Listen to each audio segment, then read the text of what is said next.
자, 우리 말씀 볼까요? 에베소서 2장 8절 말씀.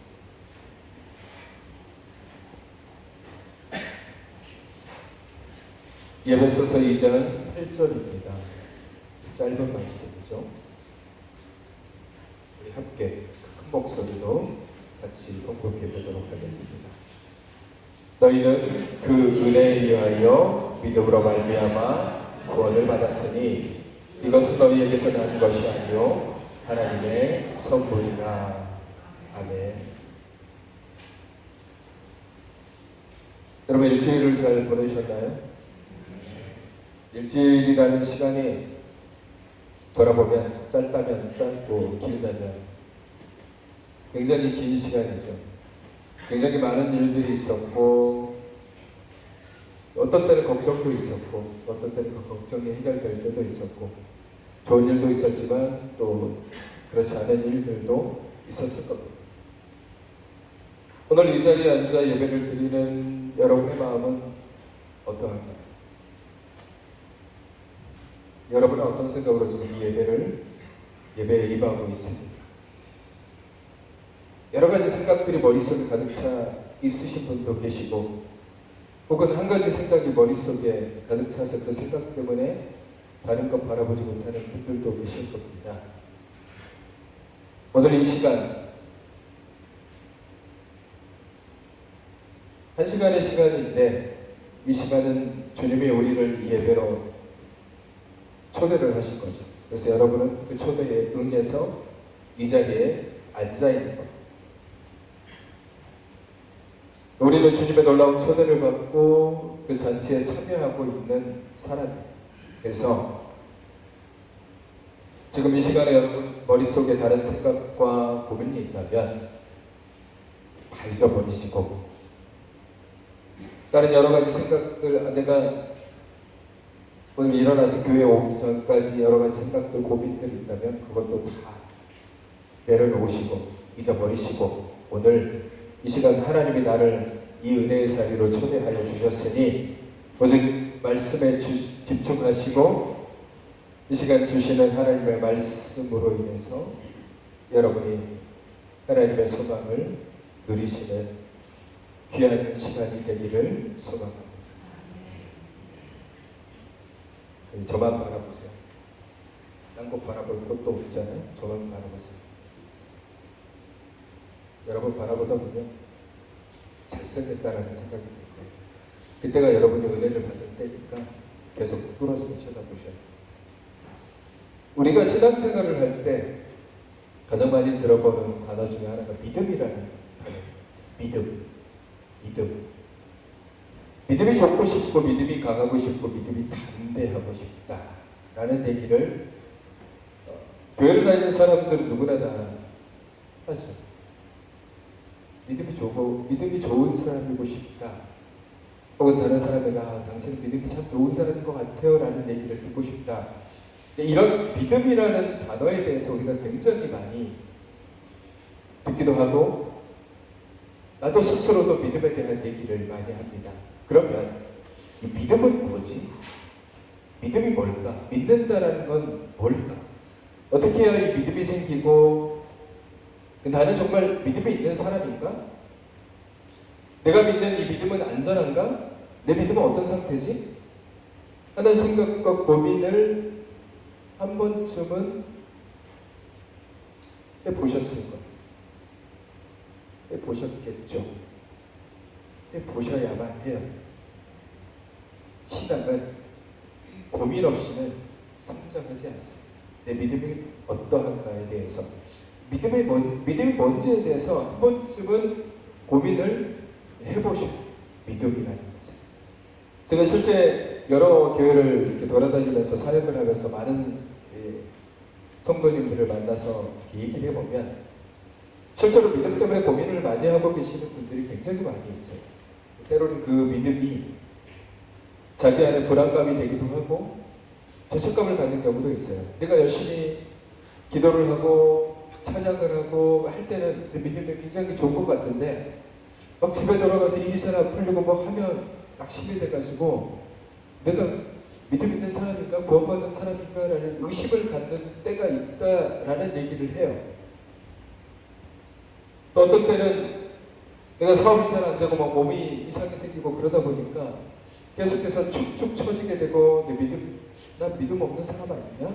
라는 고민을 하는 사람도 있고, 또 어떤 사람은 자기 스스로를 자기가 나 믿음 없는 사람이에요 라고 얘기하는 사람들도 있고, 또 어떤 사람은 내가 아무리 교회를 다니고 내가 아무리 말씀을 읽어도 믿어지지가 않아요 라고 얘기하는 사람들도 있어요. 제가 수많은 사람들을 이렇게 상담을 하고 이야기를 들어보면서 저마다 믿음에 대한 고민들이 굉장히 많이 있어요. 그럼 왜 이런 일이 생길까? 왜 우리가 믿음이라는 이거에 대해서 여러 가지 고민을 하고 여러 가지 생각을 하고, 또 우리의 믿음이 롤러코스터처럼 이리 왔다 갔다, 좋을 때도 있고 나쁠 때도 있고 낙심할 때도 있고 무너질 때도 있고 불안할까? 왜 그럴까라는 생각을 해봤을 때 결론을 내려보면 믿음이라는 것이 뭔지에 대한 정의에 대해서 우리가 잘못 내리고 있지 않나라는 생각을 해봐요. 믿음이 뭐지? 라고 했을 때 그럼 믿음이 뭘까에 대한 결론이 있어야 되는데, 그 결론이 우리 안에서 제대로 확립되지 못했을 때의 그런 불안함과 혹은 죄책감과 두려움과 혹은 나는 믿음 없어 라고 스스로 그렇게 책망하는 그런 지경에까지 이르게 된다. 그리스도인의 가장 치명적인 오류가 뭐냐면 신념입니다. 신념. 많은 그리스도인들이 성경이 말하는 이 믿음을 세상이 말하고 있는 적극적인 사고방식이라든지 혹은 자신의 강한 신념이라고 혼동할 때가 있어요. 그러니까 예를 들면은 내가 이만큼 간절히 원하니까 하나님께서 들어주신 거야. 내가 열심히 뭔가를 했으니까 하나님께서 내 마음에 확신을 주신 거야. 내가 막 울고불고 매달렸으니까 하나님께서 내게 믿음을 내가 믿어진 거야. 내가 노력을 했으니까 내가 믿어진 거야. 나는 그렇게 확신해. 라고 이런 자기 안에 있는 확신을 믿음이라고 규정하는 이런 것들이 우리가 가장 가지고 있는 치명적인 오류예요. 이건 믿음이 아니라 다르게 얘기하면 자기 체면이라고 생각해요. 난 믿는 사람이야. 스스로 자기 체면이 굉장히 강하다. 난 이렇게 했으니까 난 믿어. 난 이렇게 열심히 했으니까 난 믿는 사람이야. 난 이렇게 열심히 교회를 다녔으니까 난 믿는 사람이야. 라고 자기 체면이 굉장히 많이 있다라는 거예요. 그리고 이것에 대한 가장 큰 문제가 뭐냐면 이 자기 체면에 관한 이 주체가 뭐냐면 자, 여러분 한 가지 질문을 해요. 내가 믿어야 믿음일까요? 내가 하나님을 믿어야 내가 믿어진다. 내가 믿음이 생기는 걸까요? 내가 믿어야 믿음일까요? 자기 확신이라는 거는 내가 믿어야만 믿음이 생긴다라고 생각을 해요. 내가 믿어야 돼. 내가 믿어야 돼. 하나님에 대해서, 예수 그리스도에 대해서, 구원에 대해서 내가 믿어야만 믿음이 생긴다라고 생각을 해요. 근데 여러분, 내가 믿어야만, 믿음이라는 것에 대해서, 믿음이 나라는 존재에 대해서 내가 믿어야만 믿음이 생긴다라고 생각을 해버리면 이 믿음의 주체가 내가 돼요. 내가 믿었으니까 믿는 거지 라고 된답니다. 다시 얘기하면 내가 열심히 노력해서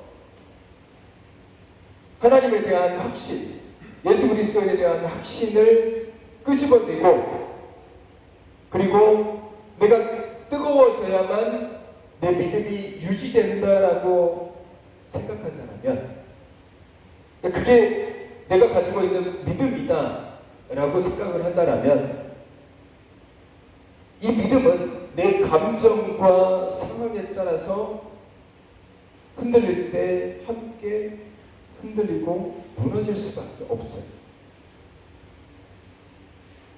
믿음의 주체가 내가 되면, 내가 확신해서 믿었어 라고 되면 이 믿음의 주체는 내가 돼.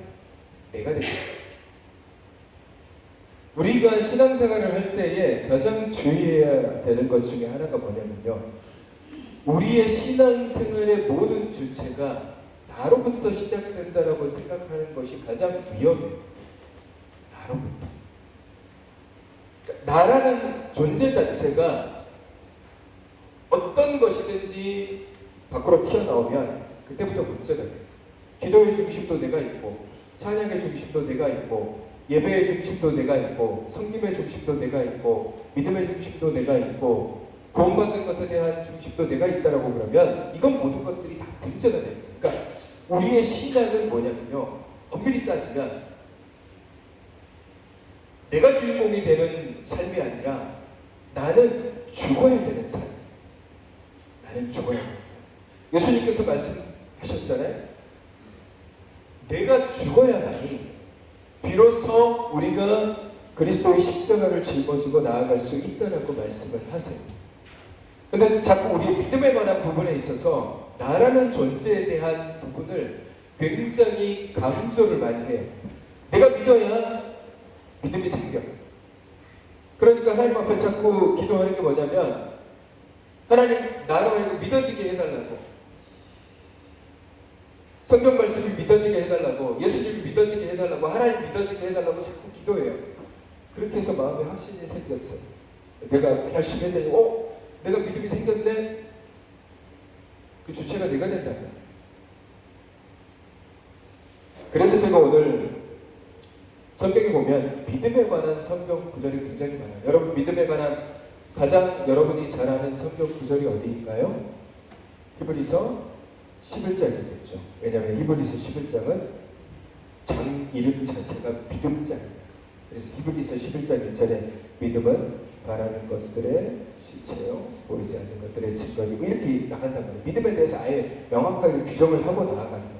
그래서 제가 이 믿음에 대한 얘기를 하면서 이 히브리서 11장의 말씀을 가지고 말씀을 여러분에게 전해드리는 것이 아니라, 오늘 에베소서 2장 8절의 말씀을 가지고 여러분들에게 말씀을 전하는 것은 이 믿음의 정의에 대해서, 본질적인 부분들에 대해서 우리가 다시 한번 이 말씀을 통해서 들여다보고자 하는 거예요. 너희는 그 은혜에 의하여 믿음으로 말미암아 구원을 받았으니 이것은 너희에게서 난 것이 아니요 하나님의 선물이라. 오늘 이 말씀을 우리가 정말 깊이 들여다보면 내 노력과 감정에 갇혀있던 가짜 믿음의 껍질이 벗겨지고 하나님이 우리에게 주신 진짜 믿음의 신비 속으로 우리가 정말 깊이 들어갈 수 있다는, 믿음의 주체가 내가 되면 내가 믿어야 믿음이 생긴다라고 생각을 해버려요. 그럼 모든 것의 주체가 내가 돼요. 내가 뭘 해야 뭐가 되고, 내가 뭘 해야 이루어진다라고 생각하고, 내 삶의 모든 주인공도 내가 됩니다. 성경은 그렇게 얘기하지 않고 있습니다. 성경은 우리에게 그렇게 얘기하지 않아요. 내가 예수를 믿었기 때문에 구원받았다라는 표현, 내가 예수를 믿었기 때문에 구원을 받았다라는 표현, 아주 틀린 말은 아니지만 그렇다고 해서 정확한 표현은 아니에요. 오늘 사도 바울이 분명히 우리에게 얘기하죠.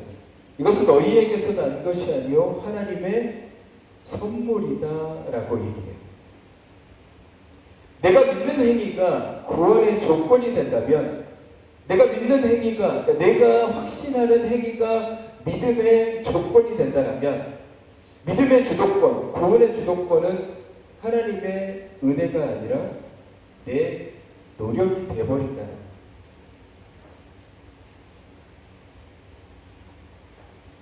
내가 주도권을 가지고 있으면 내 노력으로 인해서 믿음이 생겨나는 거예요. 믿음은 내 노력으로 생기는 것이 아니라 하나님이 내게 주신 거예요. 하나님이 우리에게 주신 거라고. 하나님의 선물이에요. 하나님의 선물입니다. 구원도 마찬가지예요. 구원도 내 노력으로 인해서 구원이 이루어지는 게 아니에요. 내가 막 열심히 예배를 드리고 말씀을 붙잡고 기도하고 이렇다고 해서 내가 구원을 얻은 게 아니에요. 구원은 이미 2000년 전 예수 그리스도께서 십자가를 통해서 이미 완벽하게 완성시켜 놓으셨어요. 단 한 번의 십자가의 희생의 제물을 통해서 우리에게 이미 구원을 완성시켜 놓으신 거예요. 그리고 믿음을 우리에게 주시고 그 믿음을 통해서 우리가 구원을 누리게 된 거예요. 하나님은 우리에게 믿음을 주셨고 구원을 주신 거예요. 우리는 뭐냐?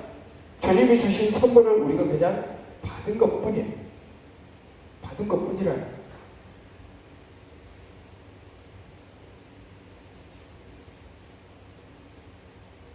여러분, 어떤 그 성에 가난한 사람이 있었어요. 이 사람은 하루하루 근근히 구걸하면서 살아가는 사람. 또 어느 날 부자가 이렇게 지나가다 보니까 이 구걸하는 사람이 구걸하는 모습을 보니까 불쌍해 보인다. 그래서 내가 가지고 있는 금이 있는데 이 금을 커다란 순금으로 된 이 금덩어리를 그 사람에게 선물을 줍니다. 그 가난한 사람은 그 부자가 그 금덩어리를 주니까 너무 고마워서 자기의 더러워진 두 손을 내밀어서 그 금덩어리를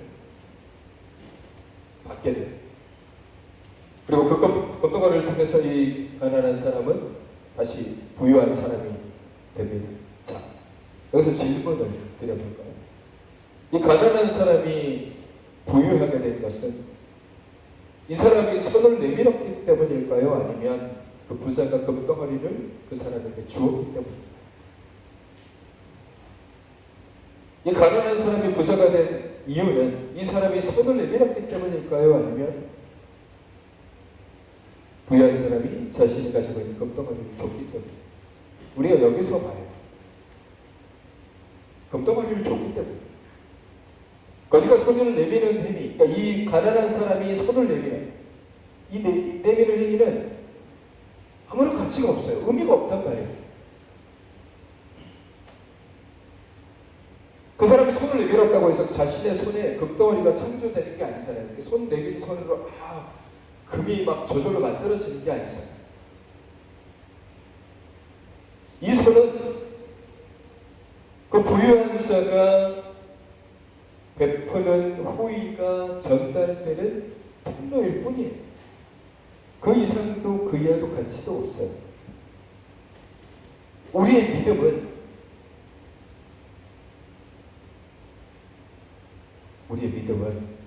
바로 이런 것과 똑같은 거예요. 똑같아요. 내가 노력해서 내가 이렇게 손을 내밀었으니까 믿음이 내게 생긴 거야. 내가 이렇게 열심히 했으니까 내 안에 믿음이 생긴 거야. 그러다 보니까 이 믿음을 내가 내 안에 가둬버리고 내 노력으로 인해서 믿음은 강해질 수 있고 내가 열심히 내가 뭔가를 하면 믿음의 소유권이 내가 있다라고 생각을 해요. 그래서 이 믿음을 자기 거다라고 생각을 해요. 그러다 보니까 독선이 생기고 욕심이 생겨서 내 믿음은 좋은 거고 저 사람이 가지고 있는 믿음은 약한 거고 나쁜 거고 부족한 거고 나는 저 사람보다 믿음이 좋았어. 난 저 사람보다 믿음이 더 강건해. 난 저 사람보다 믿음이 더 위에 있어. 라고 스스로 교만해지는 거예요. 왜? 그 믿음을 자기가 가지고 있다고 생각을 하기 때문에 자기 조건이라고 생각해요. 거기에 따라서 오는 것들 중에 하나가 뭐냐면요. 믿음을 시간이라고 생각하시는 분들이 계세요. 교회를 오랫동안 다니면 믿음이 생깁니다. 오랫동안 예배를 드리면 믿음이 생깁니다. 결국 똑같은 거예요.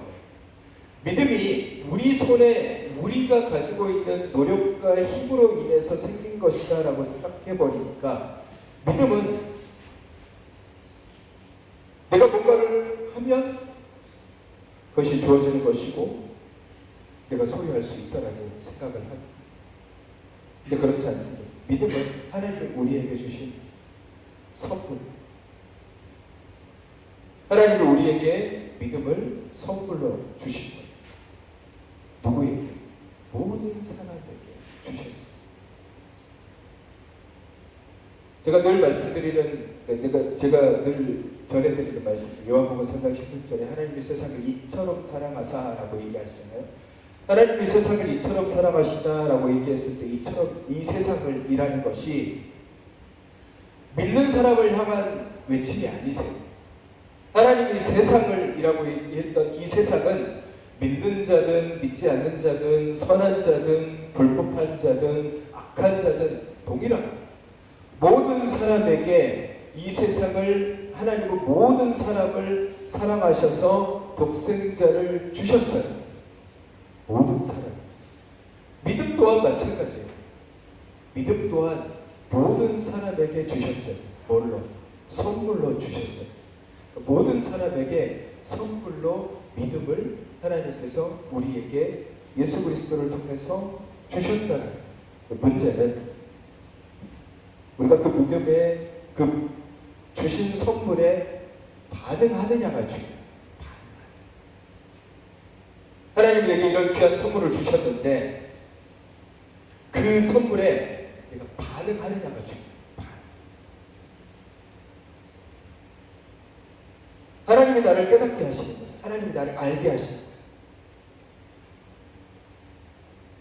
예수님께서 베드로에게 뭐라고 얘기하십니까? 베드로가 주는 그리스도시요 살아계신 하나님의 아들이십니다 라고 고백했을 때 이를 알게 하신 네가 하나님이다.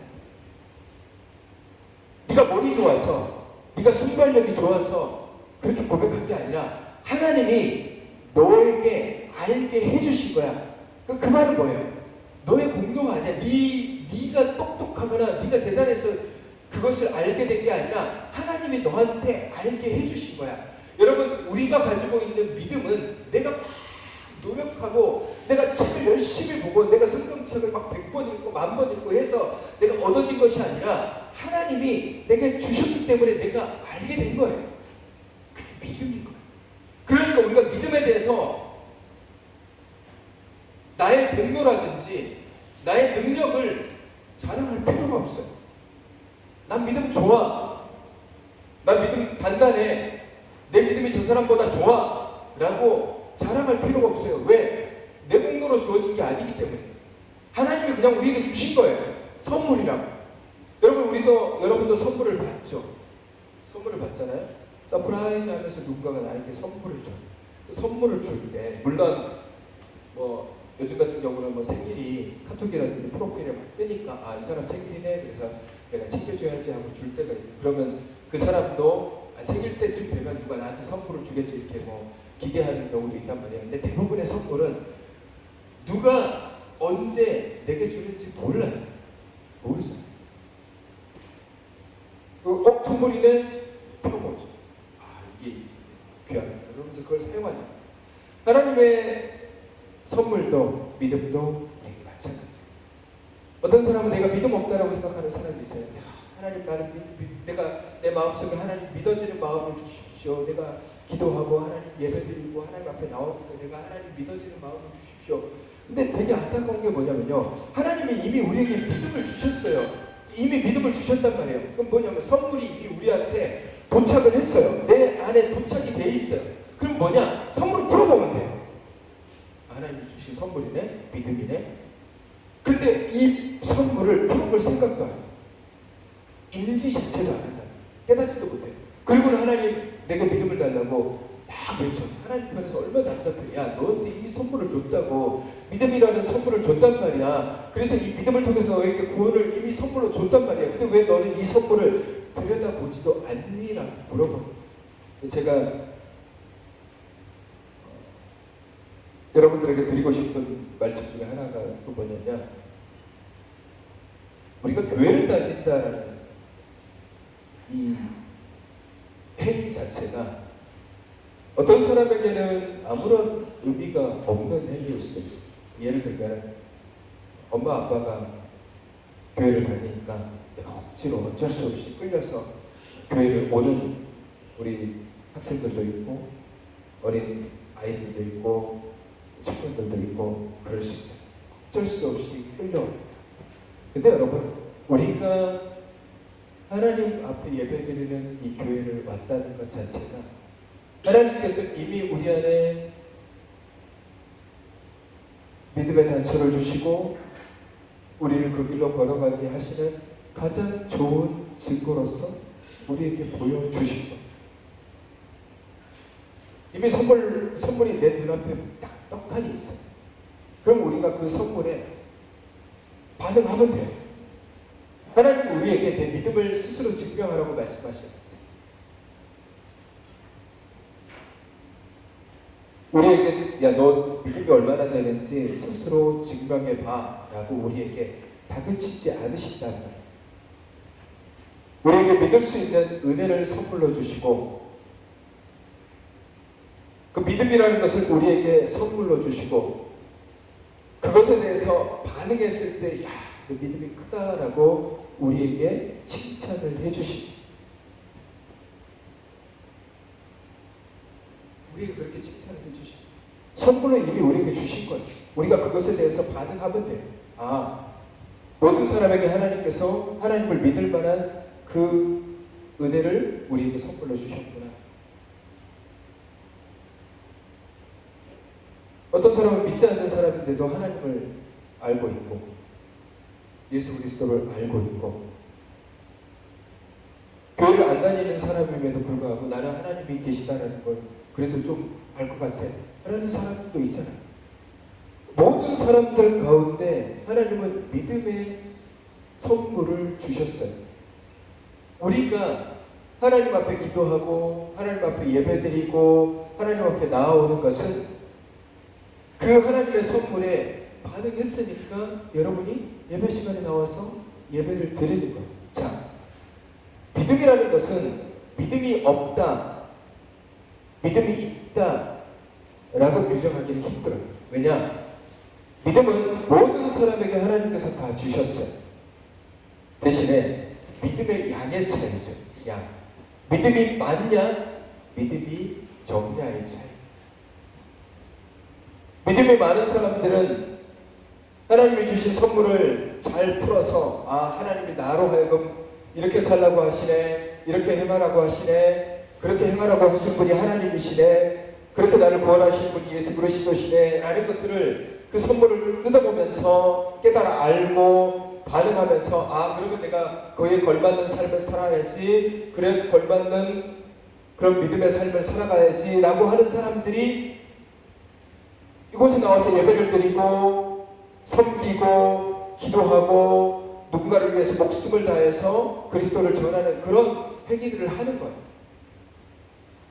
그러나 선물을 받았음에도 불구하고 그것에 대해서 미처 반응하지 못하는 사람들은 믿음이 약한 거예요. 이 선물이 뭔지를 모르는 거죠. 예수 그리스도가 나를 구원하셨고 그 십자가를 통해서 나를 살려주셨다는 것에 대해서 아주 조금만 바라보거나 혹은 인지하지 못하다 보니까 믿음이 약한 거예요. 그러다 보니까 거기에 따라서 넘어지고 거기에 따라서 흔들거려요.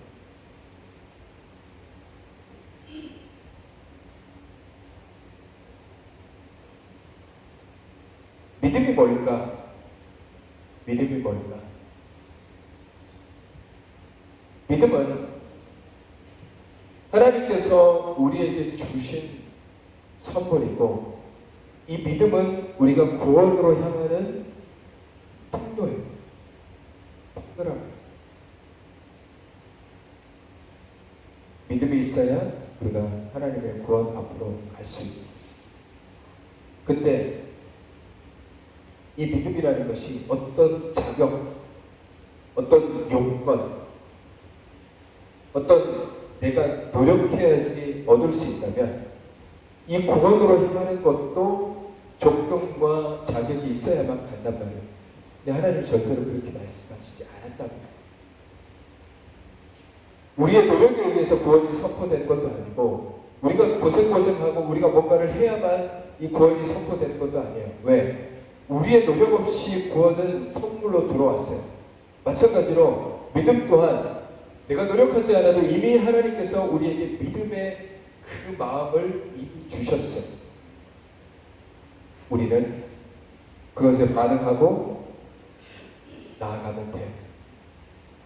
이미 우리에게 믿음을 주셨으니까 인지하고 깨닫고, 아, 하나님이 내게 이런 걸 주셨구나, 그분이 하나님이시구나, 그분이 예수 그리스도시구나, 우리가 성경을 통해서, 말씀을 통해서 우리에게 주시는 그런 것들이 우리 안에 오니 우리가 그것에 반응하고 알고 깨닫고 나아가는 것이 결국 믿음이 되는 거예요. 그래서 예수님께서 그러잖아요. 겨자씨만한 믿음이 있어도 산을 옮긴다라는 얘기를 하십니다. 겨자씨만 아주 작은 믿음이 있어요. 엄밀히 따지면 하나님께서 우리에게 주시는 그 믿음의 선물 또한 그렇게 작아 보일 수도 있어요. 그러나 그 작은 믿음이 우리의 모든 것들을 다 움직여갈 수 있다는, 살아가는 성도 여러분, 많은 사람들이 믿음 때문에 고민합니다. 내가 믿음이 있나? 내가 믿음의 사람인가? 어떤 사람은 믿음을 달라고 기도해요. 하나님 내게 믿음을 주시옵소서. 내게 더 강한 믿음을 주십시오. 내가 더 강한 믿음을 가지고 살기 원합니다. 하나님, 내 마음, 우리 자녀가 믿음이 있었으면 좋겠습니다. 하나님, 우리 자녀가 믿음으로 고백했으면 좋겠습니다.